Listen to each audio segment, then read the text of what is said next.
அனைவருக்கும் நாடி காட்டின் இனிய காலை வணக்கம். எல்லோரும் நல்லா இருப்பீங்கிற நம்பிக்கையோடு இன்றைக்கி நம்மளுடைய ட்ரிப்பில் 3வது நாள் முருடேஸ்வர்லேருந்து காலைல 8:44க்கு 1 ஹவர் கோக்கர்நாக்கு போக போகிறோம். அதனால் கார் புக் பண்ணிவிட்டு காரில் நம்மளுடைய பயணத்தை தேசிய நெடுஞ்சாலை 66 பயணத்தை தொடங்கியிருக்கோம். நம்ம மான்சூன் டைமில் ட்ராவல் பண்ணுறதுனால மழை ஓரளவுக்கு அதிகமாக இருக்குது. அதனால் ஃபஸ்ட்டு நம்ம டைரெக்டாக கோக்கர்நாக் போயிடலான்னு சொல்லி முடிவு பண்ணியிருந்தோம். கோக்கர்நாவுக்கு முருடேஸ்வர்லேருந்து 78 கிலோமீட்டர், கிட்டத்தட்ட 1.5 மணி நேரத்துக்கு மேலே ட்ராவல் இருக்குன்னு சொல்லியிருந்தாங்க. அங்கே போய் நம்ம மகாபலேஸ்வரர் கோவில், விநாயகர் கோவில், அடுத்து மெயின் பீச்சுக்கு போக போகிறோம். நம்மளுடைய பிளானில் இந்த இடம் மட்டும் கிடையாது, ரிட்டனில் 1 ஹவர் பகுதியில் ரொம்பவே ஃபேமஸாக இப்போ யூடியூப்லேயும் சரி இன்ஸ்டாலையும் ரொம்பவே ட்ரெண்டிங்காக இருக்கக்கூடிய ஒரு பக்கம் ஷராவதி ஆற்றினுடைய பேக் வாட்டர்ஸ், இன்னொரு பக்கம் சதுப்பு நிலக்காடு, ரெண்டுத்துக்கு இடையில் ஒரு மரப்பாலம் அமைச்சு அதில் நம்ம நடந்து போய் அங்கே இருக்கக்கூடிய இயற்கை அழகை ரசிக்கக்கூடிய இடம். அடுத்து ப்ளூ ஃப்ளாக் பீச் சர்டிஃபை வாங்கின எக்கோ பீச், அப்சர்கண்டா ஃபால்ஸ். இந்த இடம் மட்டும் போகலை, இடையில் இருக்கக்கூடிய மிக பழமையான சிவாலயத்துக்கும் போயிட்டு கடைசியாக நம்ம இடுகுஞ்சி விநாயகர் கோயிலுக்கும் போக போகிறோம். இந்த இடத்துக்கெலாம் போகும் பொழுது எத்தனை மணிக்கு போகணும், என்னென்ன விவரங்கள் இருக்குது அப்படிங்கிற எல்லா தகவலையும் நான் முழுமையாக இந்த வீடியோவில் சொல்லியிருக்கேன். இதை பற்றி தெரிஞ்சுக்க வாங்க வீடியோக்குள்ளார போகலாம்.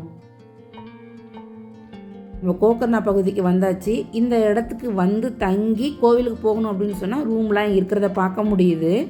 நம்ம சென்னை அப்படி இல்லைன்னா பெங்களூர்லேருந்து கோக்கர்னாவுக்கு வரணும் அப்படின்னா யஷ்வந்த்பூர் ஜங்ஷனில் இரவு 7 மணிக்கு டெய்லி ரன் ஆகக்கூடிய பஞ்சகங்கா எக்ஸ்பிரஸ் ட்ரெயின் ஒரு பெஸ்ட் ஆப்ஷன்னே சொல்லலாம். அடுத்த நாள் காலையில் இங்கே கோக்கர்னா ரோடு அப்படிங்கிற ரயில்வே ஸ்டேஷனில் நம்ம 7 மணிக்கு வந்து இறங்கினதுக்கப்புறம் அங்கேருந்து ஆட்டோ மூலமாக தான் நாம் இந்த இடத்த ரீச் பண்ண முடியும். நாம் போகக்கூடிய கோவில் வலப்பக்கத்தில் இருக்குது அப்படிங்கிறத தெரிஞ்சதுக்கப்புறம் அந்த சாலை வழியாக நாம் இப்போ பயணம் செஞ்சிட்ருக்கோம்.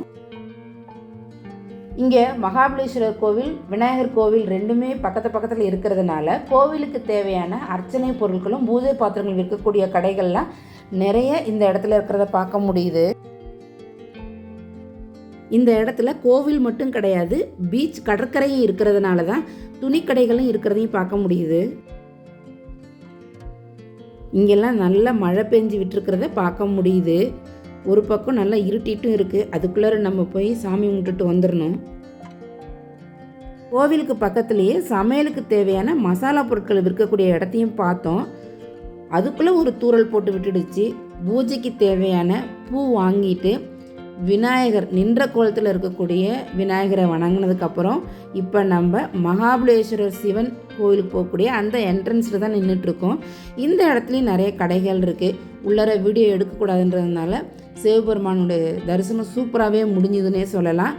இப்போ நம்ம கோக்கர்னாவில் ரொம்பவே முக்கியமான பகுதி, எல்லாருக்கும் ரொம்பவே பிடிச்ச பகுதியாக இருக்கக்கூடிய பீச்சுக்கு வந்திருக்கோம்.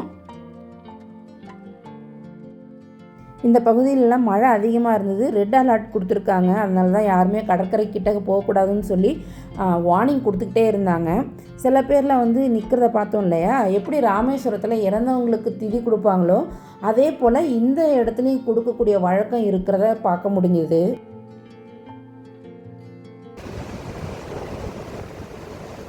உங்களுக்கு நான் பேசுகிறது கேட்குதா இல்லையான்னு தெரில, எப்படி காற்றும் அலையினுடைய ஓசையும் கேட்குதுன்னு பாருங்களேன்.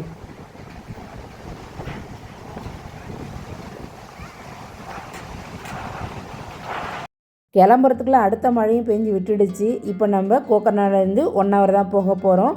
அடுத்து எந்த இடத்துக்கு போக போகிறோம் அப்படிங்கிறத வீடியோ தொடர்ந்து பாருங்கள். இப்போ நம்ம கோக்கர்னா ரோட்டில் இருக்கக்கூடிய அந்த ரயில்வே பிரிட்ஜை தான் கடந்து போயிட்டுருக்கோம். இந்த இடத்துல தான் ரயில்வே ஸ்டேஷன் அமைஞ்சிருக்கு.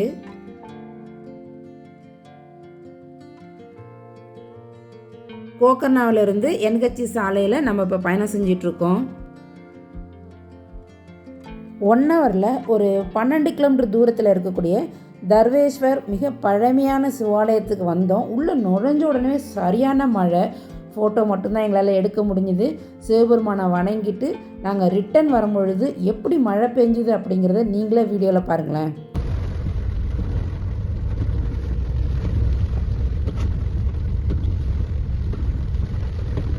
சரியான மழை பெய்யுது. அடுத்து நம்ம எக்கோ பீச் தான் போக போகிறோம். கோவிலிருந்து 1/2 அன் ஹவர் ட்ராவலுக்கு அப்புறம் இப்போ நம்ம எக்கோ பீச்சுக்கு வந்திருக்கோம். உள்ளே நுழையும் பொழுதே மழை பெஞ்சு விட்டுருக்கிறதையும் பார்க்க முடியுது. நிறைய பேர் நடந்து வந்துட்டுருக்காங்க. எவ்வளோ அடர்த்தியான மரங்கள் நிறைந்த பகுதியாக இருக்குது இந்த இடமெல்லாம். உள்ளே நுழையும் பொழுதே பார்க்க ரொம்ப அழகாக இருக்குது. இந்தியாவில் 18 beaches blue flag certify beaches வாங்கியிருக்கு. அதில் ஒன்று தான் நாம் வந்திருக்கிற இந்த இடம். காரை விட்டு இறங்கினவே சரியான மழை. கொடையை கூட எங்களால் பிடிக்க முடியல, அந்தளவுக்கு மழை விட்ட உடனே தான் பீச் பக்கம் வந்தோம். அலை எந்த அளவுக்கு வேகமாக வருதுன்னு பாருங்களேன்.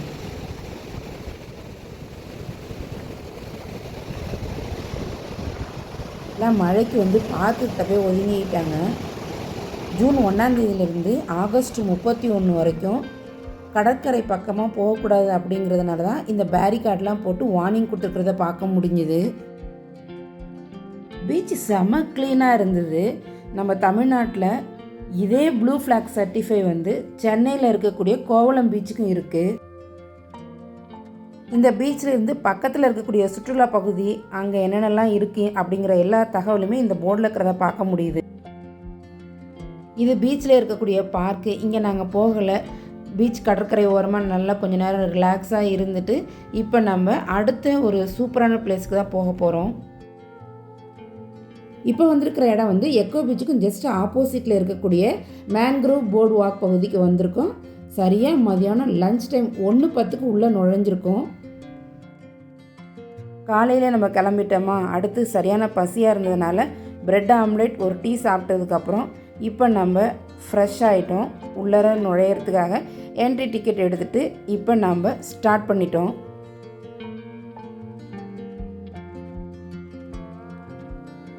இதே மேன்க்ரோவ் ஃபாரஸ்ட் தமிழ்நாட்டில் கடலூர் மாவட்டம் சிதம்பரத்துக்கும் பக்கத்தில் பிச்சாவரம் பகுதியில் இருக்கிறத நமக்கு தெரியும். என்னுடைய வீடியோவில் நான் ஏற்கனவே நாங்கள் கொச்சின் போயிருந்த சமயத்துலேயும் இந்த மேன்க்ரோவ் ஃபாரஸ்ட்டில் நாங்கள் போட்டிங் ரைட் போனதையும் நான் சொல்லியிருப்பேன். அதை மாதிரி இருக்கும்னு நாங்கள் நினச்சிட்டு இந்த இடத்துக்கு வந்தப்போ கொஞ்சம் டிஃப்ரெண்ட்டாகவே இருந்தது. அது என்னங்கிறத நீங்களே வீடியோவில் பார்த்து தெரிஞ்சுக்கிங்க.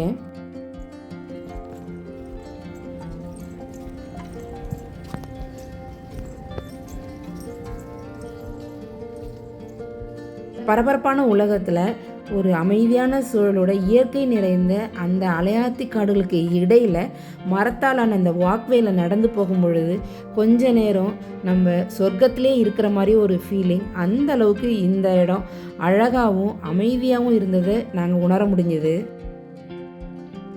1.5 கிலோமீட்டர் நடந்து வந்தோடனே கொஞ்சம் தூரத்துலேயே இந்த மண்ணு தரையில் தான் நம்ம நடந்து ஷராவதி ஆற்றினுடைய அந்த கழிமுக பகுதி, அதாவது இந்த பேக் வாட்டர்ஸ்ன்னு சொல்லும் இல்லையா, அந்த இடத்த நம்ம பார்த்துட்ருக்கோம். இதுக்கு அடுத்து உடன் வாக்வே போட்டிருப்பாங்க. அதில் நம்ம நடந்து போகிறத பார்த்திங்கன்னா ஒரு ஒத்தடி பாதையில் ரவுண்ட் ஷேப்பில் இருக்கிற மாதிரி இருக்கும்.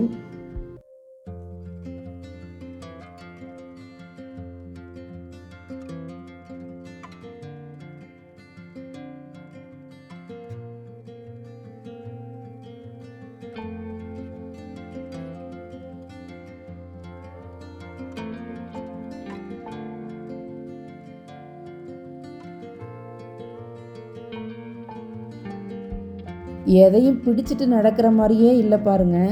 2 பக்கமும் தண்ணி, நடுப்புற அந்த உடன் வாக்வே பயங்கர த்ரில்லிங்காகவும் இருந்தது. அப்படியே பயத்தோடையே நாங்கள் நடந்து வந்தேன்.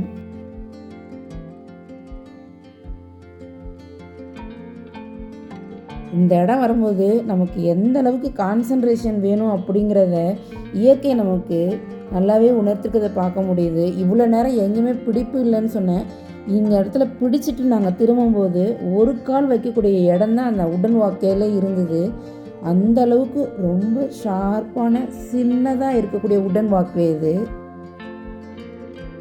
இதில் நடக்கும் பொழுது நான் நடக்கிறதுனால பலகை ஆடுதான்னு தெரியல, இல்லை தண்ணியில் போகிறதுனால நமக்கு அந்த உணர்வு இருக்கான்னு தெரியல, அந்தளவுக்கு ஒரு பயம் இருந்தது. இன்னும் எவ்வளோ தூரம் நம்ம இது மாதிரி நடக்கணும்னு தெரியலேன்னு பயத்திலே இப்படி திரும்பி பார்த்தப்ப நம்ம ஸ்டார்ட் பண்ண இடம் வந்தாச்சு. அப்பாடான்னு ஒரு பெருமூச்சு விட்டதுக்கப்புறம் இந்த இடத்துல இருந்து அடுத்து நம்ம போகக்கூடிய இடம் 1 ஹவர்லேயே இருக்கக்கூடிய அப்சர்கண்டா ஃபால்ஸுக்கு தான் போக போகிறோம்.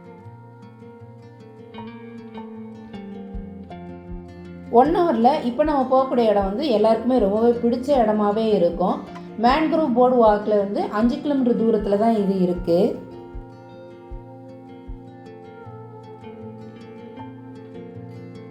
இந்த இடத்துல நம்ம போகும்பொழுதுலாம் சாலையினுடைய 2 பக்கமும் முந்திரி மரங்கள் நிறைய இருக்கிறத பார்க்க முடிஞ்சுது. 1 ஹவரா பஸ் ஸ்டாண்ட்லேருந்து இப்போ நம்ம போகக்கூடிய இந்த ஃபால்ஸ் வந்து அப்சர்கொண்டா அப்படிங்கிற கிராமத்தில் இருக்கக்கூடிய பகுதி 8 கிலோமீட்டர் தூரத்தில் அமைஞ்சிருக்கு.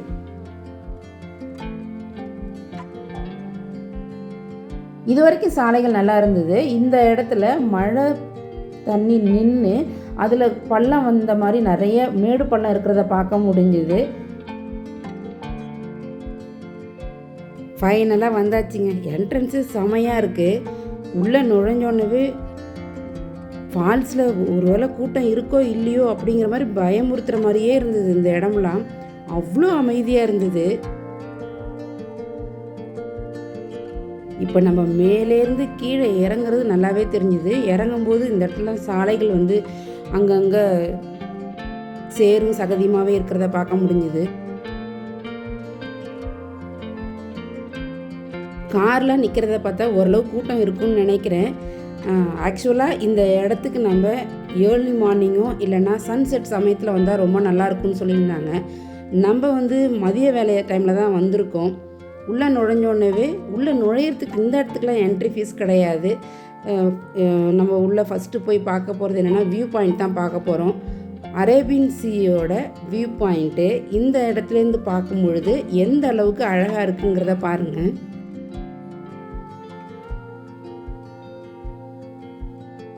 உங்களுக்கு நான் ஜூம் பண்ணி காமிக்கிறேன். ஒரு பக்கம் கடல் அலை ஓசை, இந்த பக்கம் பாருங்களேன் அந்த வயல்வெளியினுடைய பச்சை பசைன்னு இருக்கக்கூடிய அந்த பகுதி பார்க்க ரொம்ப அழகாக இருக்குது இந்த இடம்.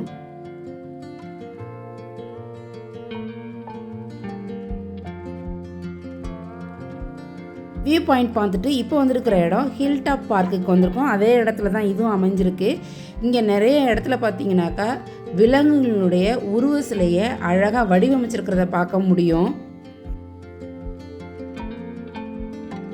இந்த இடத்துக்கான என்ட்ரி டிக்கெட் எடுத்துகிட்டு நம்ம கடைசி வரைக்கும் அப்படி என்ன இருக்குது அப்படின்னு பார்க்குறதுக்காக உள்ளே போயிட்டே இருக்கிறோம். இந்த இடம்லாம் வரும்பொழுது குழந்தைங்களை கூப்பிட்டு வந்து ரொம்பவே கவனமாக இருக்கணும். ஏன்னா அமைதியான ஒரு சூழலாக இருக்கும் பொழுது இந்த இடத்துல நமக்கு வந்து நிறைய நச்சுள்ள உயிரினங்கள் இருக்கிறதுக்கு வாய்ப்புகள் அதிகம். இந்த பகுதியில் மிக உயரமான மரங்களுக்கு இடையில் கல்லாலான அந்த விலங்கினுடைய உருவ சிலை, கடல்வாழ் உயிரினுடைய உருவ சிலை, இது எல்லாமே அழகாக வடிவமைச்சிருக்கிறத பார்க்க முடியும்.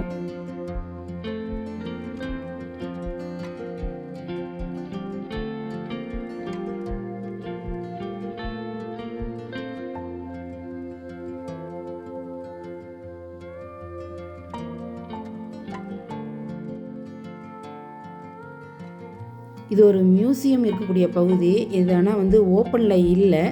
அப்சர்கொண்டா முகலி மரைன் வைல்ட் லைஃப் சாங்சுரின்னு போட்டிருக்கு. பயங்கர காற்றுக்கு இடையில் நம்ம தூரத்தில் அரபிக்கடலினுடைய அந்த அழகை தான் பார்த்துக்கிட்டு இருக்கோம். இந்த இடத்துல இருந்தும் கடலினுடைய வியூ பாயிண்ட்டை நம்மளால் பார்க்க முடியும். அப்படியே கொஞ்ச நேரம் பார்த்து ரசிச்சுட்டு என்ட்ரன்ஸில் மரைன் சாங்சுரின்னு சொல்லி ஒரு அழகாக அந்த பொறிச்சிருக்கிறத பார்த்துருந்தோம் இல்லையா, அந்த இடத்துக்கு இப்போ நம்ம வந்திருக்கோம். இந்த இடத்துல இருந்தும் நம்ம வந்து கடலினுடைய அழகை பார்த்து ரசிக்க முடியும். இங்கே வந்து கொஞ்ச நேரத்துலேயே சரியான மழை, ஒரு 5 நிமிஷம் தான் மழை பெஞ்சுது. காற்று மழைன்னு அந்தளவுக்கு அதிகமாக இருந்தது. இங்கேருந்து பார்க்கும்போது செமையாக இருந்ததுங்க. மழை லைட்டாக ஆரம்பிக்குது. எப்படி காற்றடிக்குதுன்னு மட்டும் பாருங்களேன். வெளியிலே வர முடியல, அந்த அளவுக்கு காற்று. நாங்கள் இயற்கையை ரசிச்சுக்கிட்டே அந்த இடத்துல கொஞ்ச நேரம் உட்காந்துருந்தோம்.